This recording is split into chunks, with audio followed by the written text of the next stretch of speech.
શ્રાવણ મહિનાની શરૂઆત થવાની સાથે જ ફૂલોની મહેક મોંઘી થઈ ગઈ છે। સામાન્ય દિવસોમાં ગુલાબનો ભાવ 50 થી 60 રૂપિયાનો હોય છે, ત્યારે હાલ તેનો ભાવ 120 થી 140 રૂપિયા કિલો સુધી પહોંચી ગયો છે। ભક્તો શ્રાવણ મહિનામાં શિવજીની પૂજા માટે ફૂલોનો ઉપયોગ કરતા હોય છે, જેથી ફૂલોની ડિમાન્ડ વધતાની સાથે જ ભાવમાં વધારો થયો છે।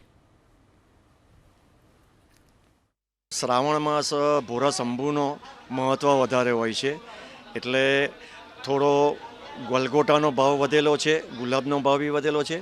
જે પહેલાં કાશ્મીરી ગુલાબ 30-40 રૂપિયે 40-50 રૂપિયા કિલો હતું, એ અત્યારે 100-120થી માંડીને 130 સુધીનું છે। ગલગોટા થોડા ટાઈમ પહેલાં મોંઘા હતા, પણ અત્યારે આવક વધારે છે। ગલગોટા અત્યારે 1 કિલોના 60થી 70, 50થી 60 રૂપિયે વેચાય છે।